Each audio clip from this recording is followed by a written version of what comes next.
मुलांनो, आपल्या देशातील घटना लिहिणारे भारतरत्न डॉक्टर बाबासाहेब आंबेडकर हे तुम्हा सर्वांना माहित असतीलच. हो मॅम, आम्ही त्यांच्याविषयी संपूर्ण अभ्यास केला. खूप छान.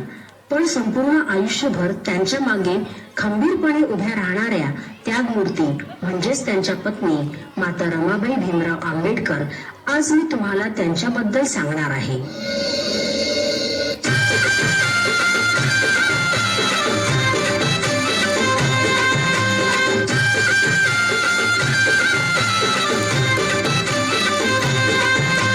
वयाच्या 7व्याच वर्षी त्यांच्या आई वडिलांचं निधन झालं आणि घराची सर्व जबाबदारी त्यांच्या अंगावर पडली.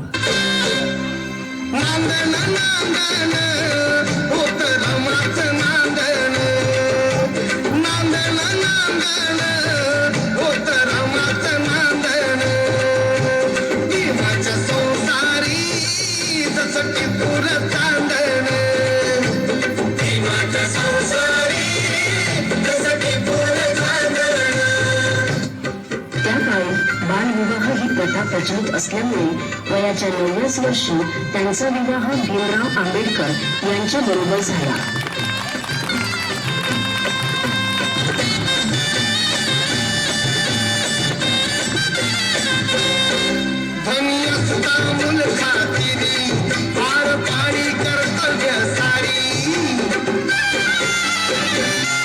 अगं, हे काय केलंस? एखाद्या वेळी तू माझी काळजी घेतली नाहीस तरी चालेल, पण या पुस्तकाची काळजी तुला घेतलीच पाहिजे. मला माफ करा. जर तू शिकली असतीस तर तुला या पुस्तकाचं मोल कळलं असतं. आणि त्यानंतर बाबासाहेब आंबेडकरांच्या सांगण्यावरून रमाबाईंनी शिक्षण घेण्यास सुरुवात केली.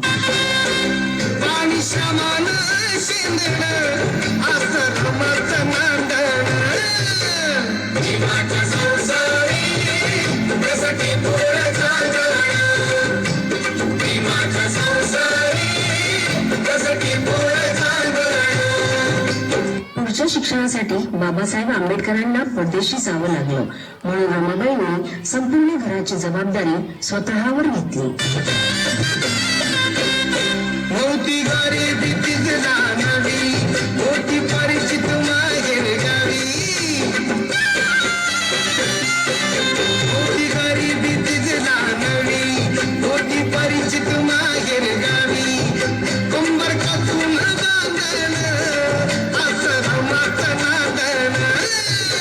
बॅरिस्टरची बायको शेण गोळा करते म्हणून लोक नाव ठेवतील या भीतीने रमाबाई रात्रीच्या काळोखात गवऱ्या थापायच्या आणि पहाट व्हायच्या आधी घरी निघून जायच्या.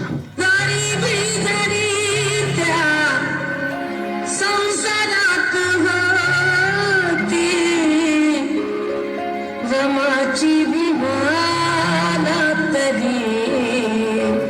साथ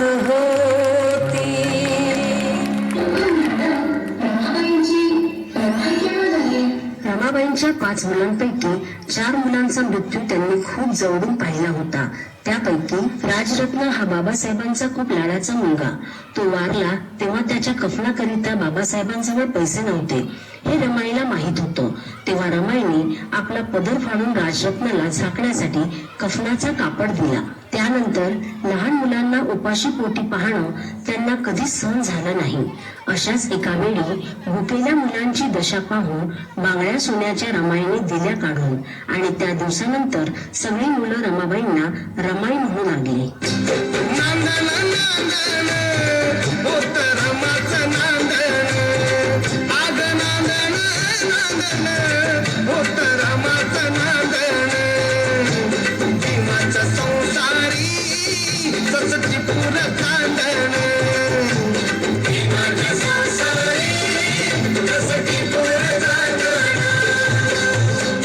प्रेम, माया, त्याग अशा अनेक गुणांचा संगम म्हणजेच माता रमाबाई भीमराव आंबेडकर यांचा मृत्यू 27 मे 1935 रोजी झाला.